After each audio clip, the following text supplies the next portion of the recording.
Quiero darle la bienvenida a todos los que están presenciando este evento. Quiero darles las gracias al panel que nos acompaña y de manera muy atenta quiero solicitarles a todos aquellos que se conectan por la plataforma de Teams que por favor al ingresar apaguen su video y su micrófono para que tengamos la mejor transmisión. Para iniciar tendremos unas palabras de la Coordinadora Nacional de Conservación de Patrimonio Cultural, Mari Carmen Castro Barrera. Gracias, Mari Carmen, adelante. Gracias, Ana. Buenas tardes a todos. Pues ahorita tenemos el gusto de estar con todos ustedes y con nuestros invitados en estas jornadas de divulgación histórica y de conservación organizadas pues por esta coordinación y por la Dirección de Conservación e Investigación y la Subdirección de Conservación de Patrimonio Histórico in situ. El objetivo de estas jornadas es sobre todo crear un espacio de reflexión y que también nos permita pues tener en cuenta, atender aquellas fechas y acontecimientos históricos que han sido relevantes para nuestro país y para nuestra historia, y cómo al final del día se relaciona la historia con la conservación. El día de hoy, 13 de agosto de 2020, estamos ya a un año de que se cumplan 500 años de la caída de Tenochtitlan.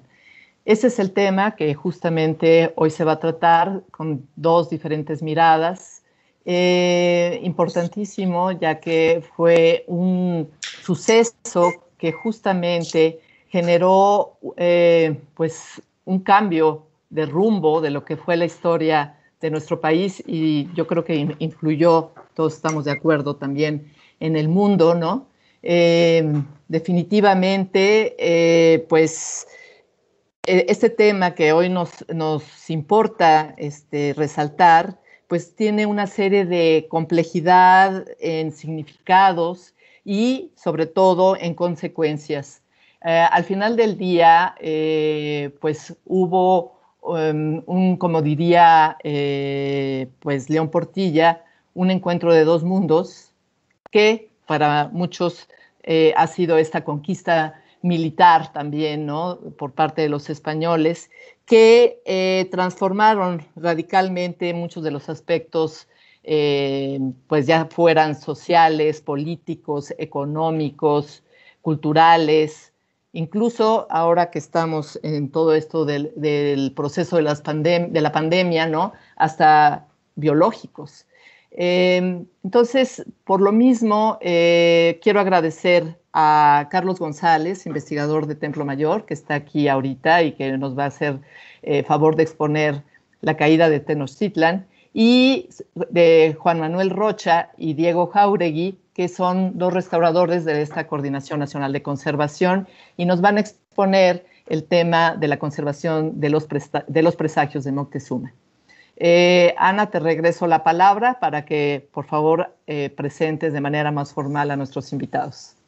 Otra vez, muchas gracias por estar con nosotros. Muchas gracias por estas palabras, Mari Carmen, que ponen muy bien en contexto este evento.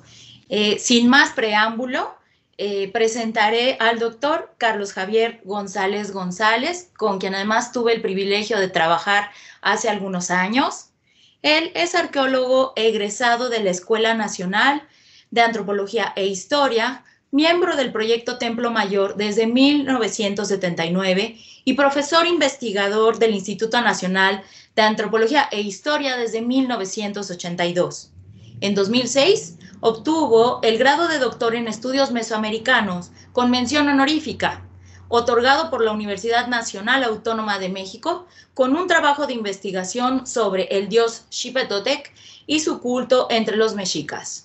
De julio de 2007 a abril de 2015 fue director del Museo del Templo Mayor, y entre agosto de 2016 y agosto de 2018 fue presidente del Consejo de Arqueología del INAH de 2016 a 2018. Entre sus publicaciones más destacadas podemos encontrar el libro Xipetotec, Guerra y Regeneración del Maíz en la Religión Mexica, publicado en coedición por el Fondo de Cultura Económica y el INAH. Muchas gracias por acompañarnos, doctor Carlos. El foro es todo tuyo. Muchas gracias.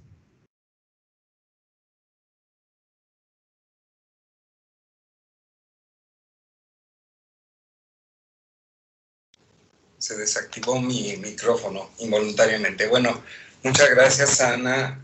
Quiero agradecer la invitación de la Coordinación Nacional de Conservación de Mina para esta plática.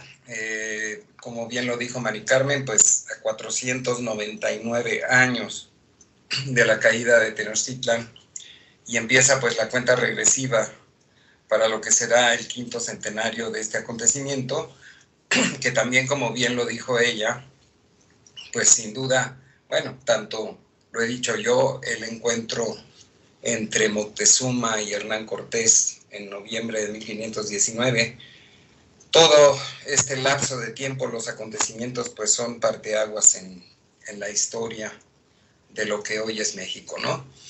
Y bueno, pues hoy nos toca hablar de la caída de Tenochtitlan.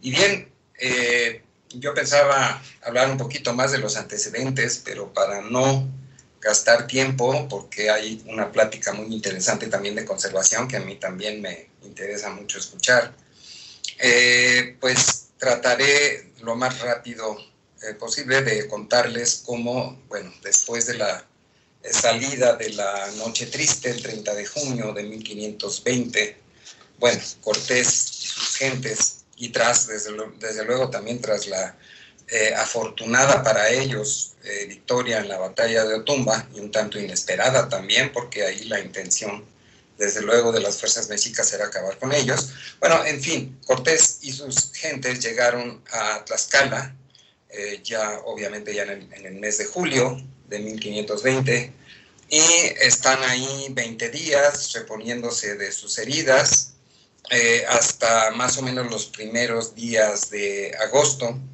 y en que Cortés decide ir a Tepeaca, que aquí lo vemos en este plano. Tepeaca, que era un lugar, bueno, muy importante por ser ruta desde la costa del Golfo hacia el altiplano, y Cortés toma la decisión de ir ahí para controlar esa región. Es decir, por diversos motivos.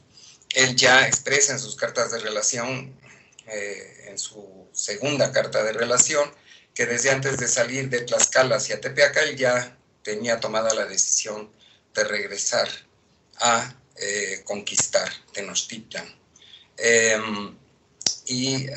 Bueno, entonces está en Tepeaca hasta el mes de diciembre de 1520. En ese ínterin, él terminó de redactar su segunda carta de relación, que la fechó el 30 de octubre de 1520, si bien no la envió a Carlos V hasta marzo de 1521, la fecha y la cierra, por decirlo así, su relato el 30 de octubre de 1520, él la termina de redactar ahí en Tepeaca, donde está hasta el mes de mediados de diciembre, cuando, bueno, también estando ahí, ordena, esto es muy importante, ordena la construcción de primero 12 bergantines, que acabarán siendo 13 finalmente, pero ordena la construcción de estos bergantines a Martín López, un carpintero naval, un especialista, un experto en construcción de navíos, y esto pues debido a que desde luego él se había dado cuenta con la derrota de la Noche Triste, con los combates que habían ocurrido en Tenochtitlan meses atrás, de que era indispensable contar con estos buques, estos navíos, para controlar el lago, para controlar la batalla desde el agua. Y a fin de cuentas, pues realmente tuvo razón en todo esto, ¿no? Entonces él manda a hacer estos bergantines a Martín López, quien también, para fortuna de Cortés, sobrevivió a la Noche Triste, y estos bergantines los construyó Martín López en Tlaxcala, utilizando madera local, madera de los alrededores de Tlaxcala, Si bien también Cortés mandó traer varias cosas como anclas, velas, cuerdas, en fin, otros implementos de los navíos que él había barrenado, porque también hay que decirlo, esa cuestión de que Cortés quemó sus naves, pues es un mito. En realidad él barrenó, inutilizó estos buques en los cuales él llegó, pues claro, nada tonto, pensando en que en un momento dado pudiera ya fuera a reutilizarlos para salir, digamos, de las aguas del Golfo, o bien, como fue el caso, para utilizar diversos implementos para la construcción de estos bergantines en Tlaxcala. Bueno, desde a mediados de diciembre se mantuvo en Tepeaca y luego emprendió la ruta nuevamente hacia Tlaxcala y posteriormente a Texcoco, ya decidido, es decir, ya habiendo también concertado alianzas, habiendo hecho arreglos políticos y demás, y viendo que ya la construcción de los bergantines avanzaba a buen ritmo, se regresó finalmente a Texcoco, a donde llegó él precisamente el 31 de diciembre de 1520. Pasó el año nuevo en Texcoco. Posteriormente viene un lapso, vamos a pasar, tomo el control como me dijeron que lo hiciera para mostrarles las imágenes. Bueno, aquí les presento este plano en francés, lo siento, no pude conseguir otro en español, pero bueno, creo que lo básico está perfectamente claro. Cortés regresa a Texcoco y esa va a ser, digamos, su base de operaciones para entre los meses de enero hasta abril de 1521, en que va pues a emprender expediciones.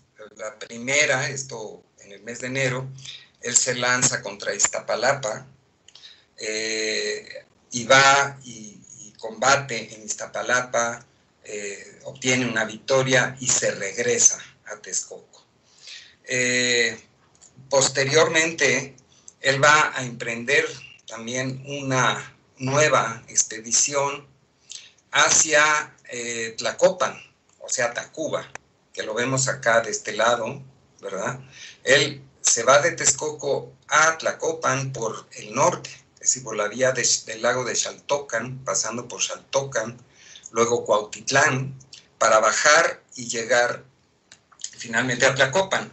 Esta expedición, bueno, tenía la finalidad, como él lo dijo, él un poco, lo diríamos en términos coloquiales, como de tanteo, ¿no?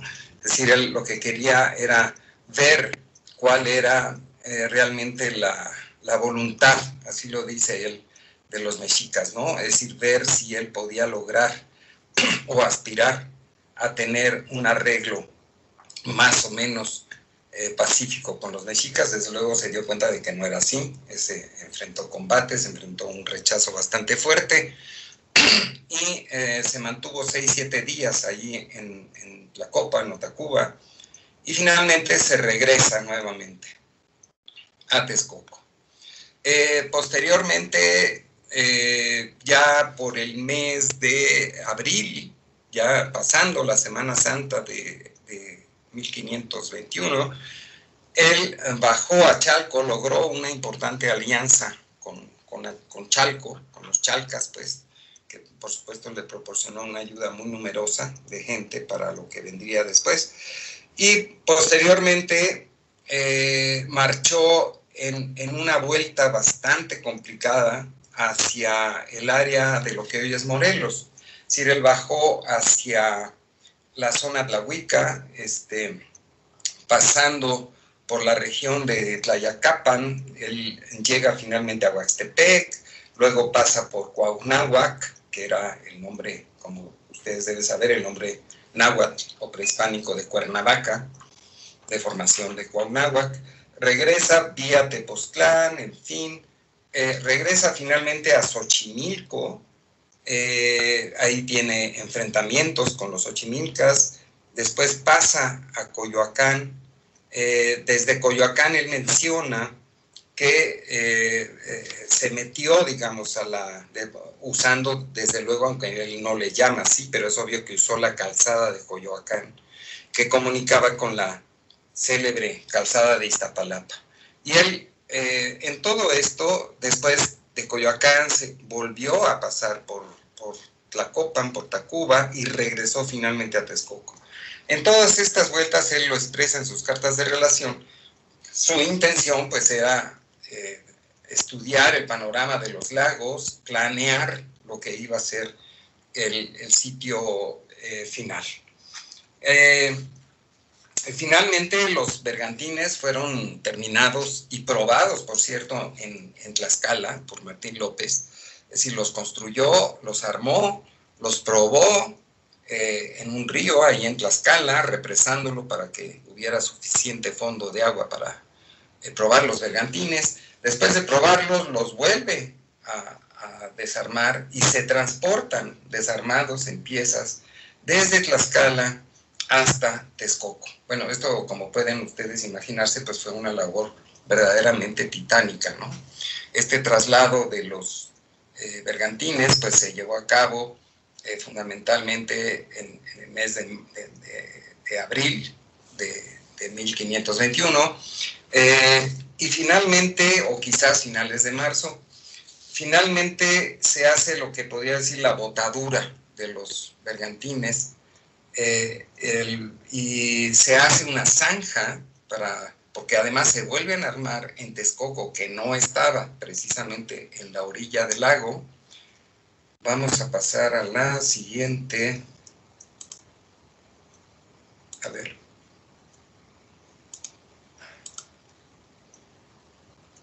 Bueno, después vamos a regresar probablemente a esta. Pero bueno, esta es una imagen del Atlas de Durán que muestra la fabricación de los bergantines. Y les decía yo que desde Texcoco, que no estaba, la población de Texcoco no estaba a la orilla precisamente del lago, se tuvo que hacer una zanja, según dice Cortés, de una media legua de longitud, es decir, unos 2 kilómetros, para poder transportar ya los bergantines ya ensamblados y llevarlos hacia el lago de Texcoco. Y ya botarlos, pues ponerlos finalmente en el agua, cosa que se hizo el 28 de abril de 1521. O sea que prácticamente esa fecha, pues, si bien no marca el inicio prácticamente del sitio de Tenochtitlan, pues sí es una fecha importante, porque ya a partir de ese momento se puede decir que ya empezaban claramente las acciones ya conducentes a llevar a cabo este sitio final. Los bergantines, bueno, aquí vemos algunas ilustraciones. Hay muchas ilustraciones de los bergantines. Hay unas que verdaderamente los presentan como verdaderos galeones, ¿verdad? Como barcos enormes, en fin, cosa que desde luego no pudieron ser. Vamos a ver más adelante unas ilustraciones del Códice Florentino. Vamos a ver si... Bueno, aquí vemos una del lado izquierdo, que es una de las varias ilustraciones del Códice Florentino, que muestra a estos bergantines. En este caso son 12, aunque en realidad eran 13, según sabemos, ¿no? Y no hay en sí muchos datos acerca de ellos, ¿no? De sus características. Las ilustraciones del Códice Florentino hechas por mano indígena, pues en muchos casos están ya influenciadas por ilustraciones europeas. No sabemos qué tanto confiarnos en ellas. Esta de la izquierda es una del Códice Azcatitlan, ¿verdad? Como quiera, vemos que lo muestra como un verdadero galeón, ¿no? Muy espectacular, vamos a decir, ¿no? Esta del lado derecho es una ilustración moderna, hecha para un texto del maestro Miguel León Portilla. No recuerdo ahorita el nombre del ilustrador. A mí me hace un poquito de gracia porque, pues, es un tanto como cómic, ¿no? Me recuerda esos extraordinarios cómics de Asterix, que yo no sé si algunos de ustedes los hayan leído, que son excelentes. Pero bueno, más bien no quise mostrarles ilustraciones de otro tipo porque, repito, son ilustraciones muy estilizadas. Más bien debemos pensar en embarcaciones pequeñas en cuanto a sus dimensiones. Se han hecho diversos cálculos. Algunos van hasta los 18 metros de eslora, es decir, de largo, y 6 metros de manga o de anchura máxima. Otros los hacen más pequeños, como de unos 13, 14 metros de largo y unos 3 metros de manga, ¿no? En cualquier caso, eran embarcaciones que, eso sí, fueron capaces de alojar en ellos entre alrededor de 30 o 35 personas. Entonces, tampoco eran realmente diminutos, ¿no? Como podemos deducir de esas cifras, que son bastante claras y que son proporcionadas sobre todo por Cortés, que menciona que entre los 13 bergantines, él menciona que iban 420 españoles, ¿no? en ellos. O sea, un promedio de 35 gentes arriba de cada bergantín. Y además cada bergantín fue equipado con un tiro, como le llama Cortés, pequeño, para distinguirlo de los tiros grandes de hierro. Estos eran tiros más pequeños de bronce, cañones, a fin de cuentas, en la proa, cada bergantín con uno de estos cañones, obviamente, pues para poder ejercer su acción bélica adecuadamente, ¿no? Regresamos entonces a esta ilustración de la Cuenca de México, o Valle de México, como mucha gente le llaman, que en realidad lo correcto es Cuenca de México. Y bueno, Cortés hace una cuenta antes del momento en que está narrando la botadura de los bergantines. Él dice que hizo cuenta de sus gentes, de sus fuerzas, y él contabiliza en ese momento 1017 españoles, así con esa precisión, ¿no? Y los divide en 460 soldados de espada y rodela, 84 de caballería, 53 escopeteros y ballesteros, más 420 españoles también en los bergantines. Estamos hablando exclusivamente de españoles en este momento. Y Cortés contabiliza entre los indígenas aliados que iban con él, distribuidos con sus 3 capitanes de mayor confianza, 75,000. En general, Bernal Díaz del Castillo, que escribió muchos años después, coincide con Cortés en las cifras de españoles. Hay bastante coincidencia en ellos, pero en las cifras de indígenas aliados, ahí hay bastante discrepancia, porque mientras Cortés en un inicio, repito, contabilizó 75,000 indígenas aliados, Bernal Díaz contabiliza en su historia verdadera 25,000. Si vemos que hay una gran diferencia entre ambos. A mí me da la impresión, la verdad, de que Cortés, no sé si intencionalmente, exagera las cifras. Es decir, porque después, conforme avanzó la acción del sitio de Tenochtitlán, posteriormente él habla de que se unieron gentes de la Colhuacan, es decir, de Texcoco, y luego también otomíes y tlahuicas, también él menciona que se unieron, y a fin de cuentas, él, después de estas adhesiones que recibió posteriormente, ya cuando estaban las acciones pues, bélicas en Tenochtitlan, finalmente él eleva esa cifra, Cortés, hasta 125,000 indígenas aliados, ¿no? Lo cual pues, todavía me parece más exagerado, ¿no? Y hacia el final ya de las acciones, cuando ya están por concluir pues, la toma de Tenochtitlan, él llega a mencionar que, así lo dice textualmente, porque nosotros éramos obra de 900 españoles, así lo textualmente, Y ya había bajas, ya había habido bajas, obviamente, entre los españoles. Recuerden que en un inicio él contabilizó 1017 y al final él contabiliza 900 españoles y más de 150,000 indígenas aliados, ¿no? En fin, en cualquier caso, insisto, a mí me parecen un poco más creíbles las cifras de Bernal Díaz, ¿no? En ese sentido, pero bueno, pues es un dato difícil ya o imposible de comprobar actualmente. Bueno, y Cortés distribuye, finalmente él distribuye en 3 grandes contingentes a todo ese ejército. Distribuido con sus 3 capitanes de confianza, que eran Pedro de Alvarado, Cristóbal de Olid y Gonzalo de Sandoval. Eran sus 3 gentes de mayor confianza.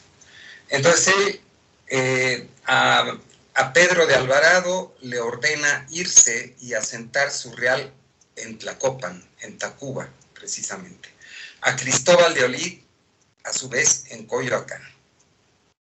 Y Gonzalo de Sandoval, finalmente, él lo retiene en Texcoco hasta el momento de iniciarse las acciones.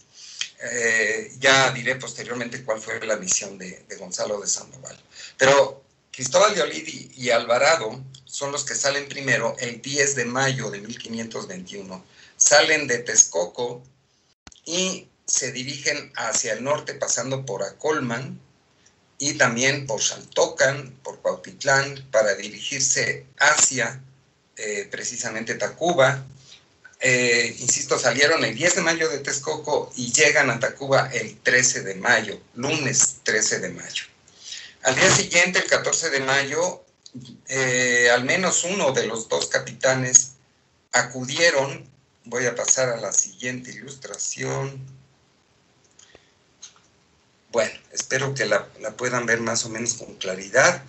Y aquí estamos en un acercamiento. Este ya es el plano reconstructivo de la región de Tenochtitlan del arquitecto González Aparicio. Es ya un acercamiento pues a lo que es o lo que era la isla de México con Tenochtitlan y Tlatelolco.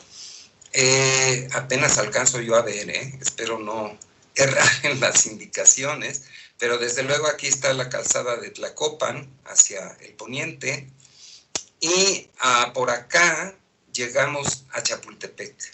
Chapultepec, que era el área de manantiales de donde salía el acueducto, que el principal surtidor de agua, me atrevo a decir el único surtidor de agua de Tenochtitlan, que salía de Chapultepec y entraba por la calzada de Tlacopan o Tacuba y surtía de agua a la ciudad.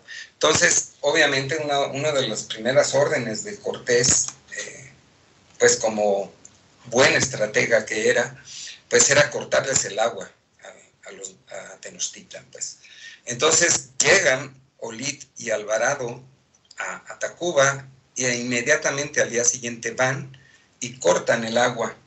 Obviamente todo esto hay que mencionar que había resistencia, implicó escaramuzas, acciones militares y demás, pero obviamente cortan el agua y desde luego buscaron la manera de mantener el control sobre esos manantiales para que ya no pudiera surtirse de agua Tenochtitlan, lo cual pues era fundamental en cualquier acción militar de sitiaje, ¿no?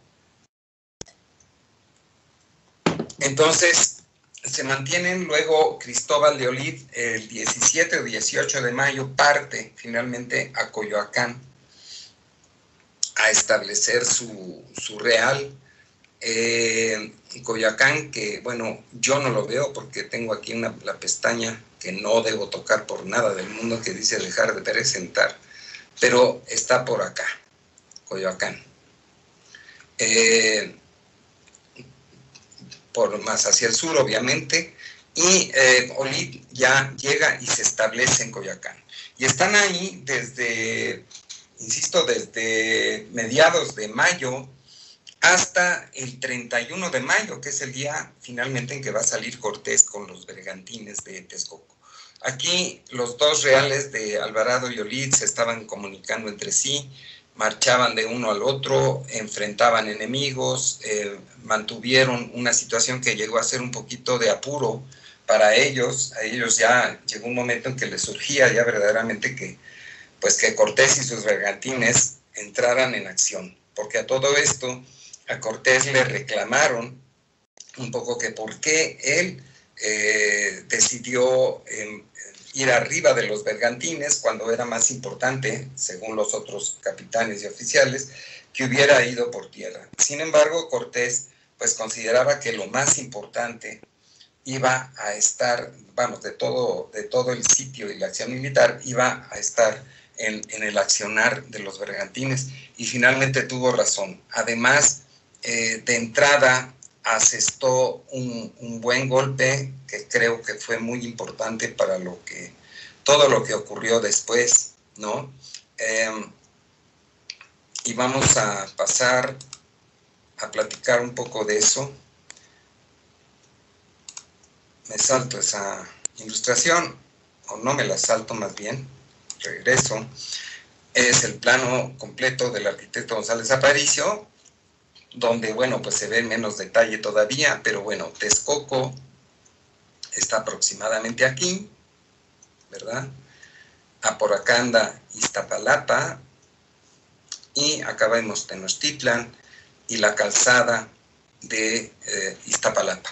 En fin, sale el 31 de mayo, viernes, salió primero Gonzalo de Sandoval con la misión de tomar Iztapalapa, de atacar Iztapalapa y controlarla, tomarla, ¿verdad?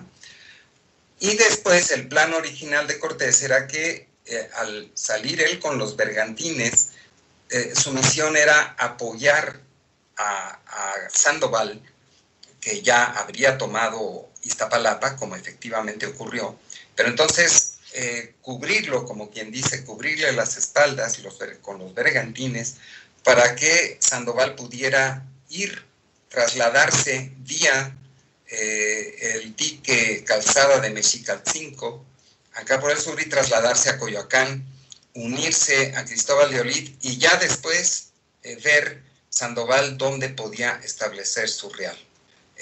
Esa era su misión primera, original. Sin embargo, Cortés sale de Texcoco con los bergantines, y en el camino, pues, aquí vemos ya con más claridad Iztapalapa, el Cerro de la Estrella, ¿verdad? La calzada dique de Mexicalcingo, que viene aquí, y la calzada de Iztapalapa. Entonces él viene hacia Iztapalapa y súbitamente contempla en el Peñón del Marqués. Aquí pueden ver el Peñón del Marqués, que todos ustedes deben de conocer, sobre todo lo vemos siempre que salimos hacia Puebla, ¿verdad? Muy claramente. Entonces, de repente Cortés ve que en el Peñón del Marqués hay bastante gente y decide a último momento asestar ahí un primer golpe. Entonces se dirige con los bergantines hacia el Peñón, desembarca, logra una victoria. Él creo que le llama así en su carta de relación, una hermosa victoria, ¿verdad? O una bella victoria, contra las gentes que estaban en el Peñón del Marqués, ¿verdad? De manera que ya la misión original de respaldar a Sandoval para que se dirigiera hacia Coyoacán, pues quedó trunca. Ya del Peñón del Marqués, y Sandoval tomó Iztapalapa y pues permaneció ahí un par de días todavía, antes de trasladarse a Coyoacán. Ya finalmente, pues sin el apoyo de los bergantines, o por lo menos no el de ese día, el que esperaba ese día. Entonces ya Cortés se dirige del Peñón, empezaron a hacer señales de humo, así lo dice, desde el Cerro de la Estrella, y de repente se dejó venir una multitud de canoas, que según Cortés eran alrededor de 500 canoas, se dejan venir contra los bergantines, pero los bergantines empiezan a atacar a las canoas con los cañones, en fin, con los ballesteros, también los de los mosquetes que iban arriba de los bergantines, en fin, y empiezan a romper entre las canoas y a ahuyentarlas. Entonces logran hacer huir a las canoas, y entonces se dirige Cortés con los bergantines persiguiendo a las canoas hasta hacerlas entrar en la ciudad, ya en la parte sur. Vamos a pasar a la siguiente. Bueno, y después Cortés se regresa con los bergantines y finalmente va a instalar su real, el famoso Real de Cortés, sobre la calzada de Iztapalapa. Llega también Olid desde Coyoacán, a través de la calzada, de la calzada de Coyoacán, y toma varias albarradas en la calzada de Iztapalapa y se une finalmente a Cortés. E instala Cortés su real. Bueno, este es un croquis también elaborado por el arquitecto González Aparicio, con respecto a la verdadera localización del Real de Cortés. Y él, bueno, después de hacer, desde luego, un análisis muy cuidadoso con respecto a cuánto, porque sobre todo hay dos referencias muy claras de Hernán Cortés con respecto a la distancia que hubo o que había entre el lugar en donde instaló su real, que sabemos también por diversas fuentes que ese lugar se llamaba Acachinanco, y donde había un centro ritual dedicado a la diosa Tosi. Esto lo sabemos también por Fray Diego Durán, por Sahagún. Varias veces las fuentes se refieren al lugar en donde Cortés instaló su real como Acachinanco. Y finalmente, gracias a este trabajo del arquitecto González Aparicio, que, repito, hizo pues cálculos y consideraciones muy cuidadosas, y que, bueno, que yo personalmente reforcé con datos de otras fuentes, la ubicación más probable, casi podemos decir certera, del Real de Cortés, era precisamente muy cerca de donde cruzan actualmente la calzada de Tlalpan y el viaducto Río Piedad. En esa zona, muy cerca de esa zona, es donde Cortés instaló su real. Y repito, hay dos referencias muy claras de Cortés con respecto a que la distancia entre su real y Tenochtitlan era de media legua. Media legua que por diversas consideraciones podemos calcular o el arquitecto González Aparicio lo calculó en 2.095 metros. Y, en fin, él llega a esta conclusión y que yo estoy convencido que es la ubicación más probable del Real de Cortés. Esta de la izquierda que vemos es una ilustración del lienzo de Tlaxcala, precisamente que corresponde, bueno, a ese momento.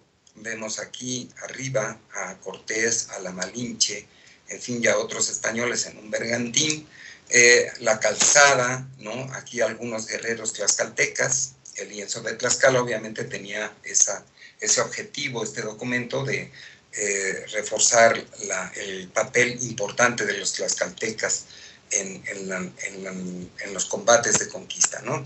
Y aquí vemos el lugar que Cortés se refiere a él como dos torres, ¿verdad?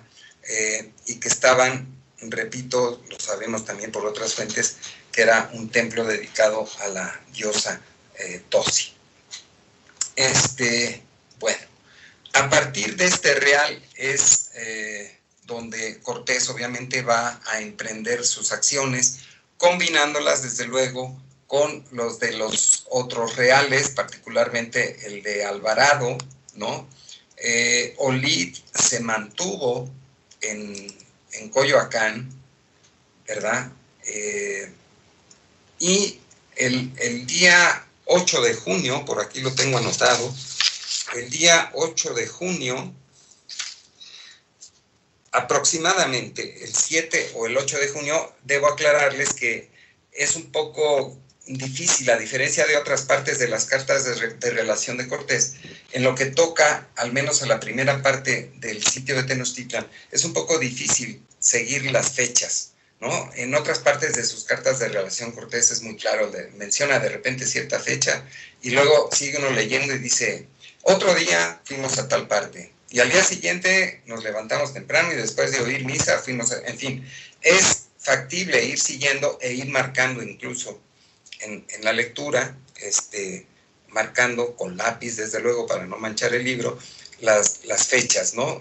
A las que va haciendo referencia Cortés. Sin embargo, en toda esta primera parte del sitio, insisto, sabemos claramente, porque lo dice, que inició el 31 de mayo. Y ya de ahí, bueno, pues en esa primera parte es difícil seguir el rumbo. No va a ser sino hasta mucho después, en acciones muy posteriores, cuando él va a decir en un momento dado, y en tal fecha, en tal parte, habían transcurrido 45 días desde que inició el sitio. Entonces ya ahí sabemos, por ejemplo, que ya estaría refiriéndose a mediados de junio, ¿no? Y de ahí, esa es la primera referencia cronológica absoluta que está en las cartas de Cortés. Y la siguiente, después de esa, y es cuando ya van avanzando claramente en Tlatelolco, hay un día que dice, y ese día que fue el día de Señor Santiago. Entonces también ahí ya podemos saber que se está refiriendo al 25 de julio. Entonces son referencias que nos permiten fechar más o menos los acontecimientos. Pero bueno, a partir del 31 de mayo y aproximadamente el 7 o el 8 de junio, Alvarado se comunica, porque obviamente se comunicaban vía escrita, obviamente, no había teléfonos celulares, hay que recordarlo, le comunica a Alvarado que por otra parte de la ciudad, dice, por una calzada que va a unas poblaciones de tierra firme y por otra pequeña que estaba junto a ella, los de Tenochtitlan, o sea, Tenochtitlan, entraban y salían cuando querían, refiriéndose a la calzada de Tepeyac, en el norte, ¿no? Vamos a ver si nos podemos regresar. Ese está muy... Es que yo no veo, yo veo muy poco detalle en la ilustración, yo no sé si ustedes lo podrán ver con más detalle. Pero bueno, en fin, aquí me regresé a esta ilustración porque aquí vemos la calzada de Iztapalapa, la ubicación aproximada aquí en Acachinanco del Real de Cortés. Acá está, por acá anda Tlacopan, por acá anda Tlacopan con el Real de Alvarado, y acá hacia el norte vemos la calzada de Tepeyac, que corresponde, por cierto, con la actual calzada de los Misterios, la calzada más antigua que conduce pues al santuario guadalupano, ¿no? Pero este es el trazo de la calzada prehispánica de Tepeyac. Entonces Alvarado le avisa a Cortés, le dice, por ahí pueden entrar y salir y dotarse pues de alimentos y de cuestiones, en fin. Entonces Cortés, Sandoval, que andaba un poco, no digo ocioso, ¿verdad?, pero andaba un poco ahí de tegoste con Olid en Coyoacán, pues entonces Cortés lo manda a Tepeyac. Dice, vete a Tepeyac, que por cierto, debo decirlo, no sabemos, debe haberse ido Sandoval por este lado y para llegar a Tepeyac. Es decir, era la ruta más lógica. No sabemos exactamente si se fue así. En fin, el caso es que Sandoval trasladó su real a Tepeyac para impedir y cortar la salida y entrada también a la ciudad por la calzada de Tepeyac y tenerla de esa manera completamente sitiada, ¿no?, y aislada. A todo esto también, ya después de unos días, Cortés redistribuyó los bergantines, le mandó algunos bergantines a Alvarado, a Tlacopan, y también algunos bergantines a Sandoval en Tepeyac, para que pudieran también accionar, e incluso que los bergantines de Sandoval y los de Alvarado pudieran hacer viajes entre los dos reales para, en fin, abastecerse para todo lo que fuera necesario, ¿no? Nos regresamos a esta ilustración. Son dos ilustraciones del Florentino, otra del lienzo de Tlaxcala, que ilustran los combates en Xoloco y en Soquiapan. Xoloco era la entrada de Tenochtitlan, la entrada del lado sur, donde había una acequia y había un muro, al que vemos aquí en la ilustración del Florentino, vemos un cañón, valga la redundancia, cañoneando el muro y derribándolo, y aquí unos pobres ahí que se quedaron aplastados por el muro, Vemos otros bergantines también accionando sus cañones y acosando a las canoas, ¿verdad? En esta parte. Xoloco, para ubicarnos aproximadamente, estamos hablando de lo que actualmente es la entrada a la Ciudad de México por Tlaxcuaque, en esa zona, a grandes rasgos. Y Cortés empieza de esa manera a entrar por la calzada, o la prolongación más bien, de la calzada de Iztapalapa, que no es otra sino la actual calle de Pino Suárez, ¿no? Que es la prolongación de la actual calzada de Tlalpan y San Antonio Abad. Cortés empieza a entrar por ahí y finalmente logra llegar también hacia el 8-9 de junio, es decir, por las mismas fechas en que mandó a Sandoval a Tepeyac, logra llegar, porque a todo esto Cortés entraba a la ciudad y entonces tenía que tapar o que cubrir las albarradas, las acequias, para poder seguir avanzando y sobre todo, muy importante, para poder retirarse en caso de un ataque de los enemigos, ¿no? Y sin embargo, cada día los cruces, las acequias, las albarradas que Cortés lograba ganar y cegar, bueno, pues finalmente se tenían que retirar otra vez a su real, y al día siguiente, pues desde luego los mexicas ya las habían vuelto a abrir, ¿no? Entonces, día con día tenía que hacer eso, pero como él se lo explicó a Carlos V, pues era mucho riesgo haber pretendido trasladar el real hacia el interior de la ciudad, o bien dejar guardias en estas acequias, porque pues los enemigos eran muchos, ¿no? Entonces no había otra forma de hacerlo más que así. Hasta que finalmente el 8-9 de junio, esta acción es particularmente importante, porque obviamente les estoy hablando pues de que hubo cantidad de acciones en ese lapso entre el 31 de mayo y el 13 de agosto en que terminó todo. Pero bueno, aquí vamos a hablar o tratar de hablar solamente de las más importantes. El mismo 8-9 de junio, o alrededor de esas fechas, logra llegar, Cortés y sus gentes logran llegar hasta las inmediaciones del recinto sagrado. Aquí tenemos el croquis que hizo también el arquitecto González Aparicio, de la isla de México con Tenochtitlan y Tlatelolco. Tlatelolco aquí al norte de color amarillo o ámbar, y lo demás es Tenochtitlan. Entonces, bueno, aquí vemos la entrada por el lado, aquí vemos Xoloco, lo que yo les decía, esta es la entrada del lado sur, ¿verdad? Y en esta acción que les estoy mencionando, logran llegar hasta las inmediaciones. Aquí vemos el recinto sagrado, ¿no? Y al sur, la plaza, porque efectivamente donde hoy está el Zócalo o Plaza de la Constitución, era una plaza, era un espacio abierto en época prehispánica.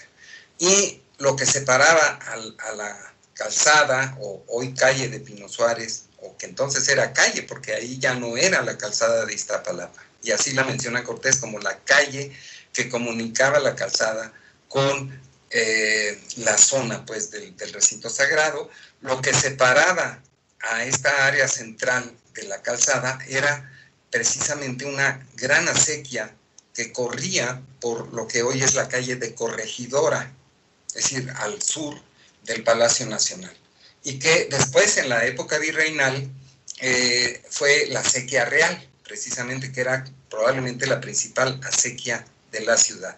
Entonces logran llegar aquí y logran cruzar la acequia y asestar, así lo dice Cortés, asestar un tiro, un cañón en la entrada. Y este patio, todo este patio, esta gran plaza, se conocía como el patio Cuauquillahuac, o la Puerta del Águila, porque según nos dice Sagún, había ahí una gran águila de piedra, había un jaguar también de piedra, y Sagún nos dice un oso, pero en realidad está traduciendo mal, porque el texto náhuatl dice Cuetlaxtli, que era un lobo, ¿no? Y es que eran los tres animales relacionados con los sacrificadores y quienes participaban en la famosísima ceremonia del llamado sacrificio gladiatorio dedicado a Xitetotec, y que el Temalacatl o la gran piedra circular donde se realizaba esta ceremonia estaba en el lado sur del recinto sagrado, ¿no? Entonces asestan un tiro aquí, espantan a todos los mexicas que iban huyendo, logran llegar hasta el recinto sagrado, instalan el tiro, el cañón encima del Temalacatl, de esta gran piedra de sacrificios, piedra ritual. Imagínense la profanación que estaban haciendo, y asestan ahí el cañón, ¿verdad? Porque obviamente era un buen lugar para asestarlo, para dominar el recinto sagrado y poderlo emplear a su gusto. Y después los españoles tuvieron que salir huyendo. Y dejaron, según nos dice también Sahagún, dejaron el tiro ahí abandonado, desamparado, es la palabra que usa, encima del Temalacatl. Y de acuerdo también con esta fuente, con Sahagún, los mexicas tomaron ese cañón y lo fueron a tirar en Tetamazolco, que estaba en este extremo. Tetamazolco era el embarcadero de donde partían las canoas hacia Texcoco. Entonces ahí fueron a tirar el cañón. Y vemos, por aquí tengo la ilustración, pues aquí está precisamente la ilustración del Florentino, en que nos muestra el cañón, ¿verdad? Aquí siendo tirado por los indígenas en este lugar, cuyo nombre significa en el sapo de piedra, y vemos aquí, bueno, pues en este estandarte una especie de sapo, ahí un poco más dibujado, pero finalmente está haciendo alusión al nombre del lugar. Esta es una de las acciones, pues digamos, importantes, ¿verdad?, que tuvieron lugar dentro de todo el cúmulo de acciones. Y también todas estas acciones en que ya los mexicas vieron llegar a los conquistadores hasta su recinto sagrado, es precisamente cuando también las fuentes, Sahagún, los anales de Tlatelolco y otras fuentes nos mencionan que los mexicas tomaron la efigie y las reliquias de Huitzilopochtli, del templo mayor o del recinto sagrado de Tenochtitlan, y se las llevaron para resguardarlas a un barrio de Tlatelolco que se llamaba Amaxac, y donde, lo anticipo, es precisamente, y yo creo que no casualmente, precisamente en ese barrio de Amaxac, situado en el noreste de Tlatelolco. Déjenme ir de una vez aquí a esta ilustración, en esta zona. Estamos hablando de esta zona, que era el noreste de Tlatelolco, donde estaba el barrio de Amaxac, y una iglesia que existe todavía y que se llama la Iglesia de la Concepción Tequixteuca, y es precisamente en esta zona, en el Telpoxcali de este barrio, o sea, la escuela de jóvenes, en donde resguardan las reliquias de Huitzilopochtli, los mexica tenochcas. Ajá. Y por eso decía, no casualmente, ahí fueron las últimas acciones, porque desde luego, conforme fueron avanzando los españoles, ya iremos platicando cómo fueron encerrando, o sea, los guerreros tenochcas se fueron replegando poco a poco conforme los españoles lograban avanzar y obtener victorias, se fueron replegando hacia el área de Tlatelolco, y todavía más ya en Tlatelolco hacia precisamente el extremo oriental de Tlatelolco, y el mercado, que lo vemos aquí, el mercado estaba justo al oriente de donde estaba el recinto sagrado de Tlatelolco. No necesito decirles dónde está la zona arqueológica de Tlatelolco y el templo mayor de Tlatelolco, pues ahí justo al oriente se encontraba la gran plaza del mercado, que se volvió, conforme avanzaron las acciones, en un lugar especialmente estratégico, ¿verdad? Tanto para los defensores como para los conquistadores. Es decir, tomar el mercado, ¿no? Me regreso.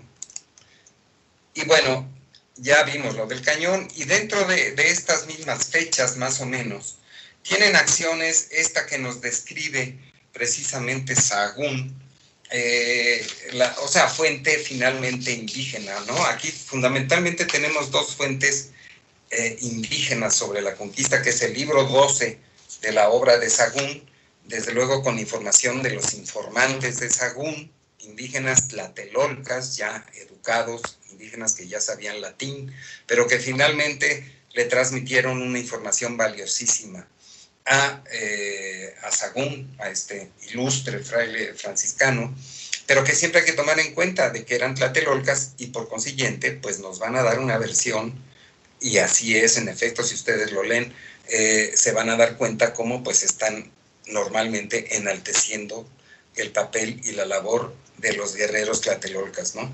Y por ejemplo nos narran esta acción, ¿verdad?, que les voy a leer textualmente, después de que derrumban, de que entran por la calzada de Iztapalapa los españoles y derrumban en un lugar llamado Huitzilán, por donde luego estuvo y está la iglesia de San Pablo.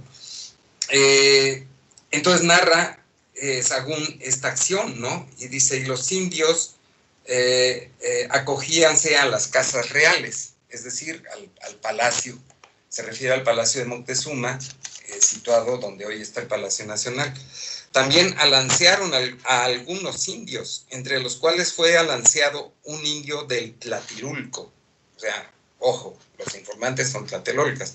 Y asió de la lanza con que estaba atravesado, y otros de sus compañeros asieron también de ella, y quitáronsela al de a caballo, es decir, al español, y con ella le mataron y le derrocaron del caballo, ¿no? Entonces aquí vemos en la ilustración del Códice Florentino esta acción, que son algunas acciones que quedaron plasmadas, ciertas o no, exageradas o no, pero quedaron plasmadas en las fuentes, particularmente en estas de origen indígena, como acciones pues heroicas, ¿no? Acciones especialmente dignas de resaltarse. Igualmente algunos guerreros, ¿no? Algunos guerreros como este que vemos aquí en el lado derecho, que era un guerrero, también tlatelolca, por cierto, según los informantes de Sahagún, un guerrero especialmente valeroso, que se llamaba Tzilacatzin, ¿no? Aquí lo vemos arriba, arrojando piedras a los españoles, porque según nos dice la fuente, pues logró matar a varios españoles y ahuyentarlos, porque tenía una gran fuerza en el brazo, ¿verdad? Quizás actualmente hubiera sido un gran pitcher de las ligas mayores, no sabemos. Pero bueno, el caso es que tenía una gran fuerza en el brazo, según dice la fuente, y logró matar a varios españoles a pedradas. Era un guerrero especialmente valeroso. Y también, según nos dice la fuente, se disfrazaba. Tenía esa cualidad o habilidad de disfrazarse. Aquí lo vemos abajo, utilizando 3 disfraces distintos para engañar a los españoles, ¿no? en esas acciones. Entonces también hubo, desde luego, en guerreros, también paralelamente a este Tzilacatzin, también Sahagún, la fuente, nos distingue también a otros 2 guerreros, también tlatelolcas, Xoyetzin y Temotzin, ¿no? en todas estas acciones. O sea que yo les recomiendo, si les interesa, desde luego, leer el libro 12 de la obra de Sahagún, los anales de Tlatelolco, que son fuentes que nos dan la versión indígena también de toda esta confrontación terrible, hay que decirlo, ¿no? También. Bueno, de ahí nos pasamos hasta... Bueno, aquí hay una cuestión. Según por ahí algunos autores, hubo una acción especialmente también importante, y Alfredo Chavero dice, pero pues no sé basándose en qué fuente, nunca no lo dice, que fue el 30 de junio, curiosamente aniversario de la Noche Triste. Yo no sé si ahí buscaron este historiador y también José Luis Martínez, que también menciona como el 30 de junio la fecha de esa acción, pero realmente, repito, no puede saberse a través de las cartas de relación de Cortés, ni a través de Bernal Díaz del Castillo, ni de otra fuente, cuál fue la fecha precisa de esa acción. Pero el caso es que les fue mal a los españoles ese día. Insisto, yo no sé si buscaron ahí estos historiadores amoldar la fecha con el aniversario precisamente de de la Noche Triste, ¿no? Ocurrida el 30 de junio de 1500, del 30 de junio al 1 de julio de 1520, ¿no? El caso es que Cortés ve la oportunidad de avanzar, de llegar hasta el mercado de Tlatelolco, que repito, se había vuelto ya especialmente importante, ¿no? Estratégicamente importante tomar el mercado. Y entonces Cortés entonces hace un plan para entrar él por el lado sur, Alvarado por el lado poniente, pero usando la calzada de Nonoalco, que estaba acá más al norte, y Sandoval entrando desde el Tepeyac con los bergantines y demás, y atacar por 3 frentes para tratar de llegar y tomar el mercado, que era el lugar estratégico. No lo lograron ese día, y no solo no lo lograron, sino que sufrieron grandes bajas los españoles. Cortés estuvo a punto de morir ese día. Él entró por el lado sur, por esta calle que corresponde hoy día a Isabel la Católica, República de Chile y Comonfort, ¿verdad? Y es una calle que efectivamente iba a dar a la postre al mercado de Tlatelolco, pero después de pasar la zona de la Lagunilla, que vemos aquí marcada en color oscuro, después de pasar ahí, Cortés fue objeto de una inteligente emboscada por parte de los guerreros mexicas. Lo tomaron preso. Aquí vemos en el lienzo de Tlaxcala cómo lo están tomando preso, ¿verdad?, los guerreros mexicas. Y estuvo a punto de morir. Estuvo a punto de morir, si no es porque le salva la vida un capitán joven, cuyo nombre ahorita se me escapa, pero que Cortés, pues, por supuesto, lo menciona en sus cartas de relación, y así lo dice: le debo la vida a este hombre, pero estuvo a punto de morir. Y, en fin, fue un revés fuerte el que sufrieron los españoles. Quizá fue el momento, sin duda, en que más cerca estuvieron los mexicas de haber revertido el curso de la conquista, ¿no?, de Tenochtitlan, o de la caída de Tenochtitlan. En fin, posteriormente, bueno, ya los sucesos que ocurren. Mencioné hace rato, después de este acontecimiento, que, insisto, no podemos saber la fecha precisa, por mucho que se haya escrito ya que fue el 30 de junio, yo no veo realmente dato preciso a partir del cual decir eso, pero después de este acontecimiento es cuando precisamente Cortés hace alusión a eso que ya les mencioné, que es la primera mención de una fecha absoluta en su narración, y que es cuando dice que ya habían transcurrido, dice, más de 45 días, o sea, quiere decir que era el día 46, quizá 47, a partir de la cuenta que él llevaba, que era a partir del 30 de mayo, que esto también posteriormente hay otra referencia que nos hace saber que la cuenta él la llevaba a partir del 30 de mayo.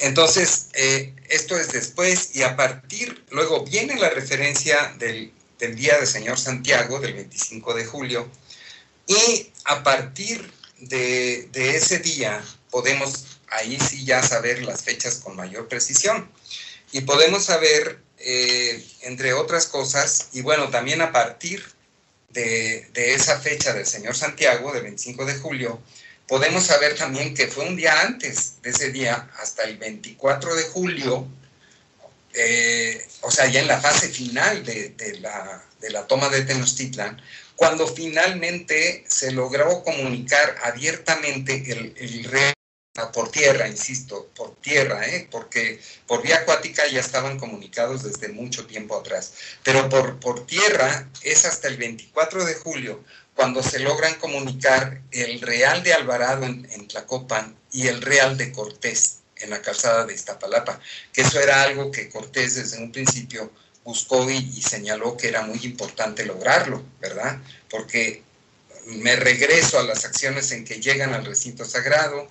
Después tardaron todavía algún tiempo en que Cortés dice, y logramos llegar a la calzada de Tlacopan, de Tacuba, y lograr tomar 1 o 2 albarradas. O sea, empiezan ya a llegar hacia la calzada de Tlacopan, pero no fue, repito, sino hasta el 24 de julio, cuando ya francamente se lograron comunicar los dos reales, el de Cortés y el de Alvarado, y lo cual pues desde luego fue muy importante para todo lo que siguió, ¿no?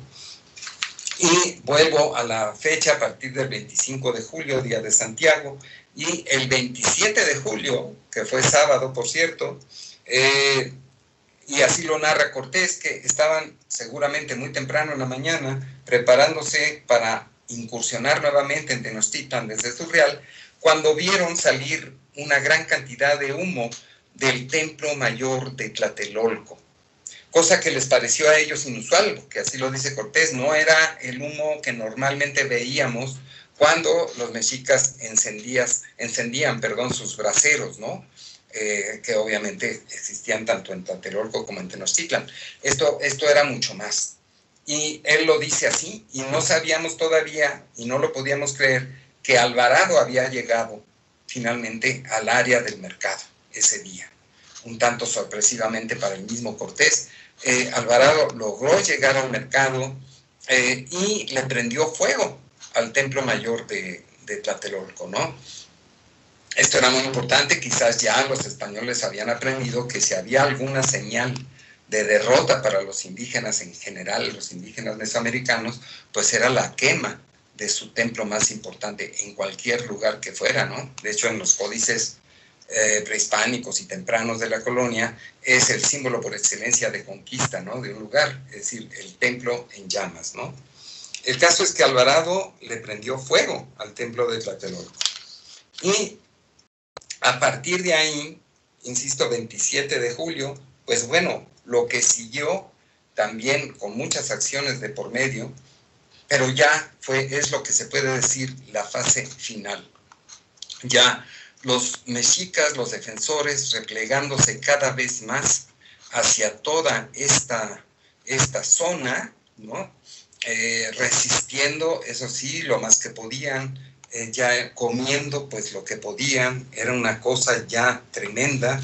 Hay un pasaje en los anales de Tlatelolco que quisiera leerles, es un pasaje muy breve, quisiera leerles porque creo que los anales de Tlatelolco es una fuente que expresa con mucho dramatismo todo lo que se vivía en este momento. Está traducido del náhuatl, por cierto, por Rafael Tena, y dicen los anales de Tlatelolco ya sobre esta, pues que fue la fase ya final de la caída de Tenochtitlan, ¿no? Y dice textualmente, dice, nos congregamos en Amaxac, ya les mencioné el barrio aquí en este extremo. Nos congregamos en Amaxac, donde estaban las reliquias de Huitzilopochtli, y allí se encarnizó la lucha.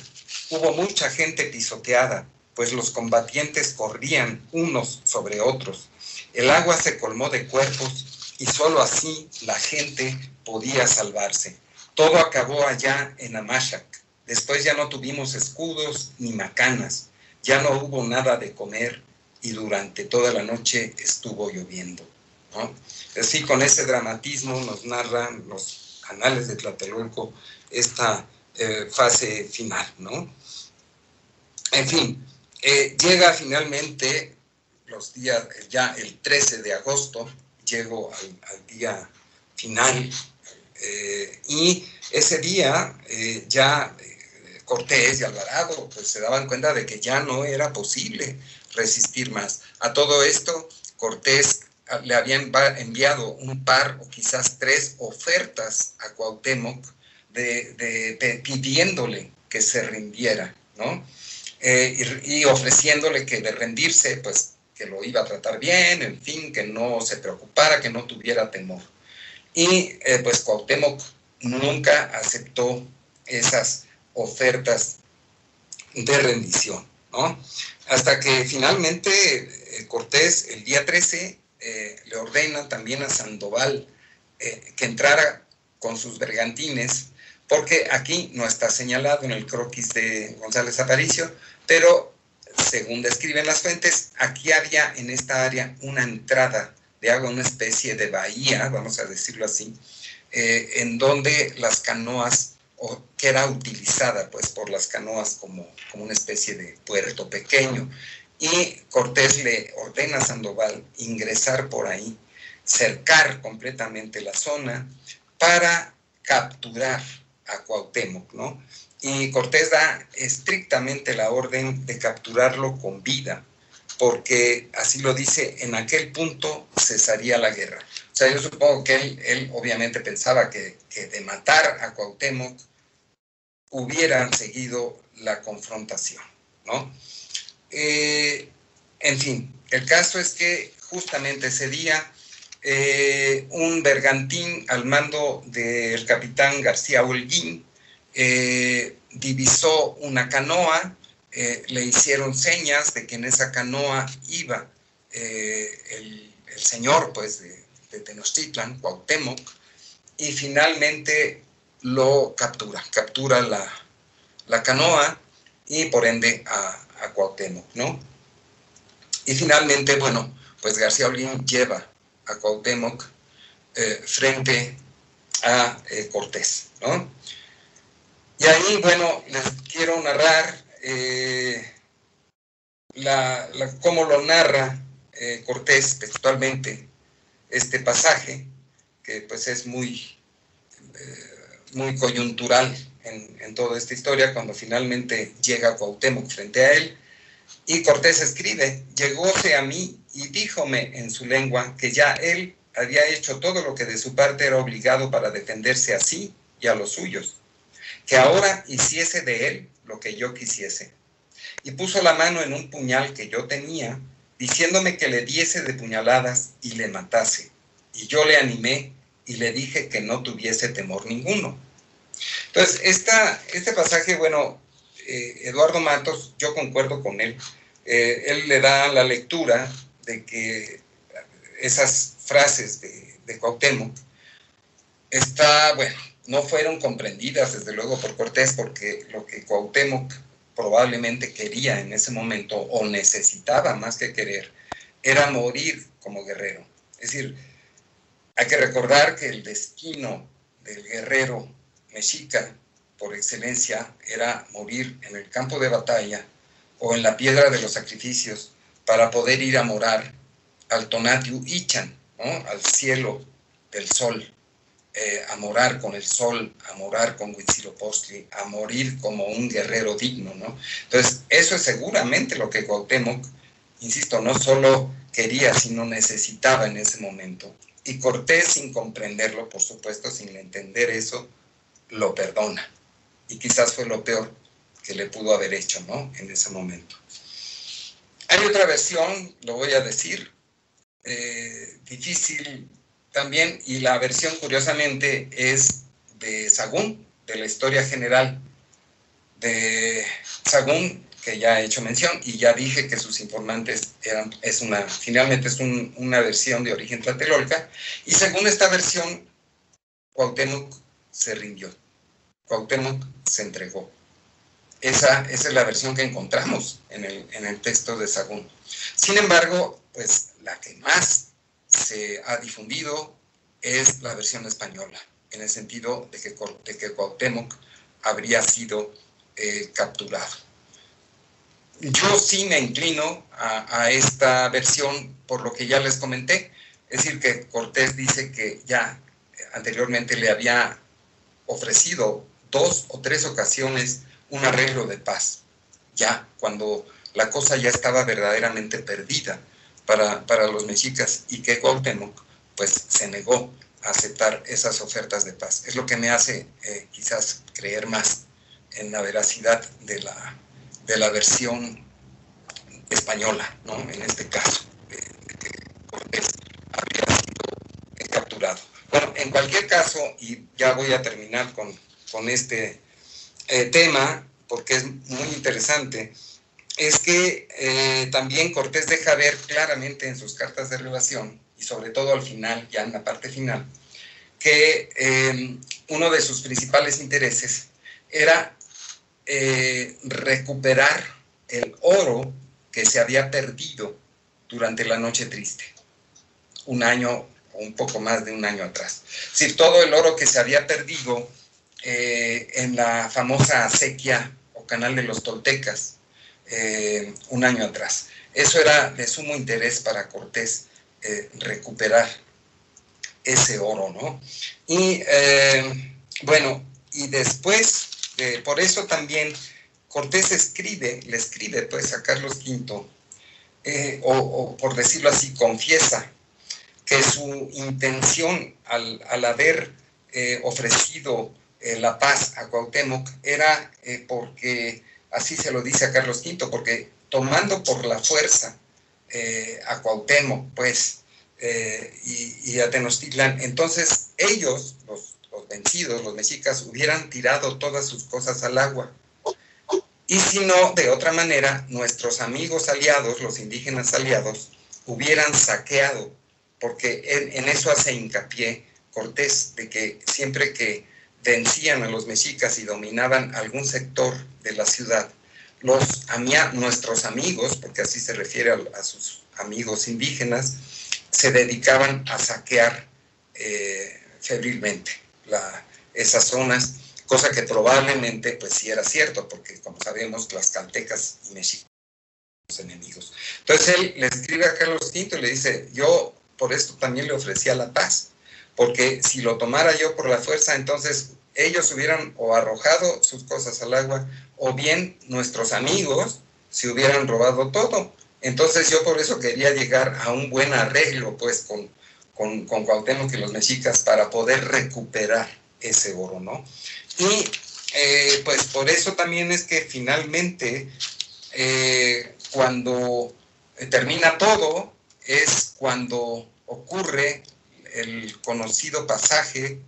Bueno, me salté algunas ilustraciones, ¿verdad? Como esta también del Códice Florentino. Bueno, primero los sacrificios que hicieron también los tlatelolcas. Ya cuando estaban en Tlatelolco sacrificaron españoles y colocaron en Zompantlis las cabezas de los españoles en la parte más alta, de los indígenas aliados, enemigos en la parte media, y de los caballos, también pobres caballos, que también eran sacrificados y decapitados en la parte baja, ¿no?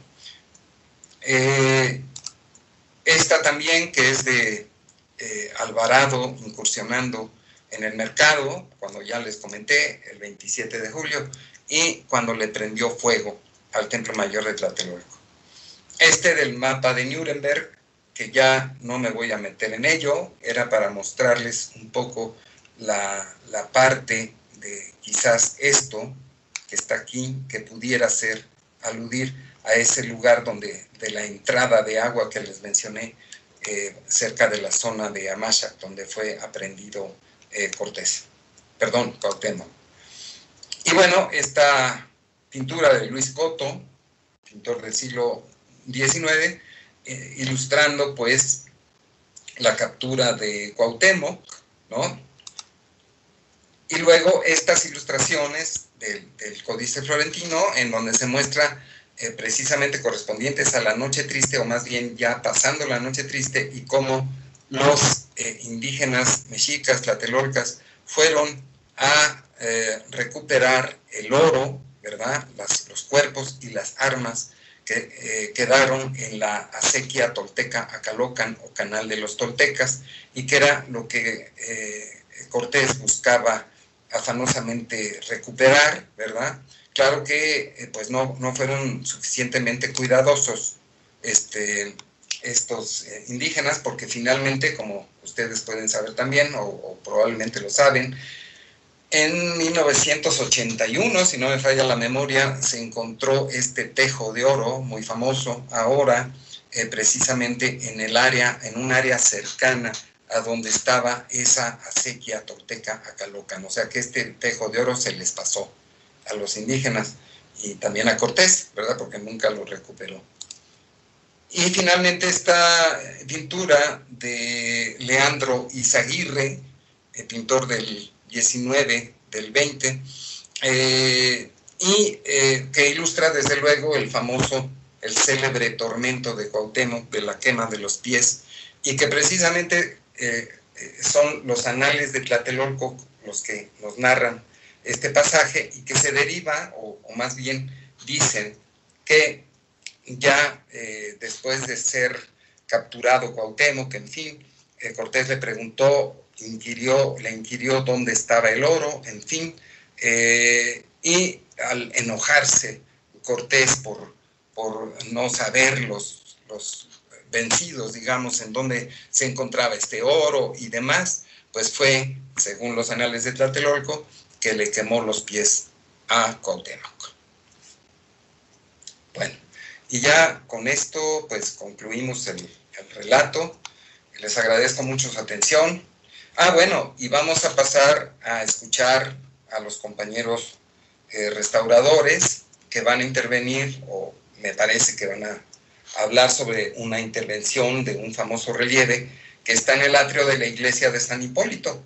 Y ya nada más concluyo comentándoles que precisamente en ese lugar donde está la iglesia de San Hipólito que actualmente vemos, pues ahí en ese lugar los españoles construyeron la primera iglesia después de consumada la conquista y la dedicaron a San Hipólito, ¿verdad?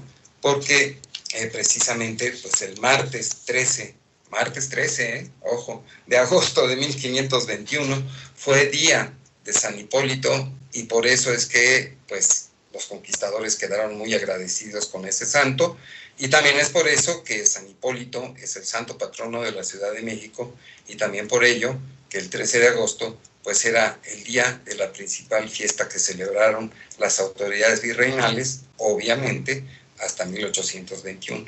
En fin, muchas gracias por su atención. Espero haya sido de su interés la plática, y nuevamente agradezco a la Coordinación Nacional de Conservación su invitación. Gracias. Carlos, gracias. De hecho, yo creo que hablo por todos al decir que aplaudimos esta conferencia, que además ha sido muy agradable. Pues hemos encontrado en esta charla que nos das un relato muy interesante, donde tenemos estrategia militar, donde las referencias que nos dan nos permite visualizar. Espero que todos hayan hecho ese ejercicio de visualizar la Gran Tenochtitlán y todos los esfuerzos que tuvieron que hacer ambos bandos, tanto el español, comandados por Hernán Cortés, como los mexicas y el pueblo indígena, pues al final comandados por Cuauhtémoc, que sí, efectivamente, pues es un relato con esbozos heroicos, con esbozos dramáticos, con esbozos de tristeza, que incluso hasta la fecha, pues tocan las venas más sensibles de cada uno de los mexicanos en muchos sentidos, porque somos una sociedad que venimos de ese crisol cultural. Entonces, muchas gracias, Carlos. Hay varios comentarios que me permito rápidamente. También quiero agradecerles a todos porque tenemos casi 100 espectadores en esta conferencia, cosa que también es muy plausible. Nos saludan desde Baja California Sur, Alfredo Feria, y bueno, nos manda un saludo de buenas tardes. Nos acompaña nuestro querido amigo que tú debes conocer, Chucho, Jesús Eduardo López, destacado fotógrafo de National Geographic. Nos manda saludos, te mando un abrazo. Mauro Villalobos desde Veracruz nos saluda, un amigo mío. Y bueno, tenemos a Magician, así se nombra, y bueno, retoma este comentario tuyo donde nos hablas de estos personajes animales que están involucrados con el rito de Xipetotec, y ella dice: el lobo, el águila devorando la serpiente en el nopal y el cóndor los encontré aquí en un parque grande en Pomona, California. También Magician comenta y dice que dicen que los mexicas vienen de Great Lakes. ¿Ahí era Aztlán? Pregunta, ¿ahí era Aztlán? Y dice, porque supuestamente bajaron de Canadá a México. Pues mira, no sabemos, en realidad no sabemos dónde estaba Aztlán. Yo no creo que haya estado tan al norte, pero bueno, pues no se puede descartar como hipótesis. Exacto, es una hipótesis. Y por otro lado, nuestra querida Yolanda Santaella quiere hacer una pregunta. Yolanda, ¿puedes activar tu...? Sí, ya estoy. Hola, adelante, por favor. Una pregunta nada más.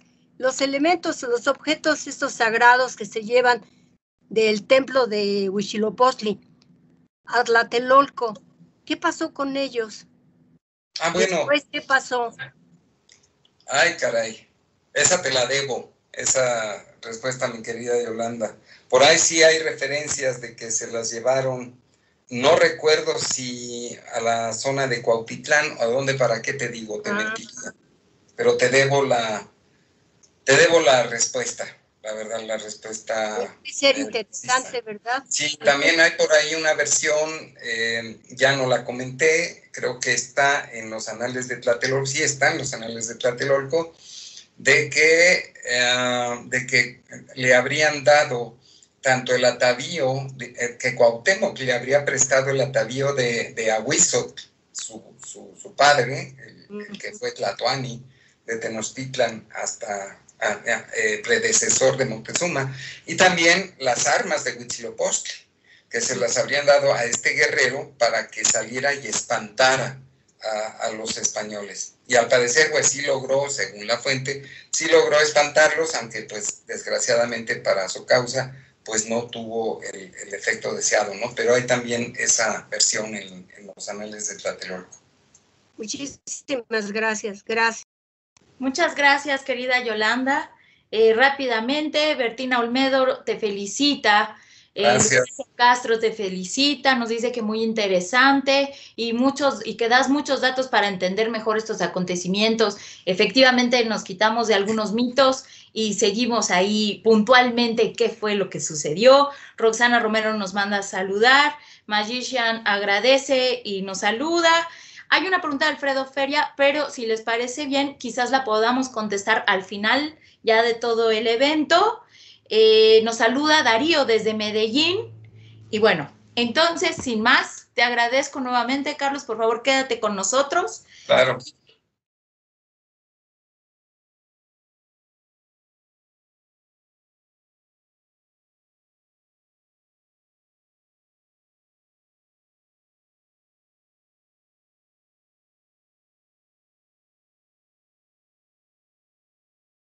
Instituto Nacional de Antropología e Historia. Secretaría de Cultura.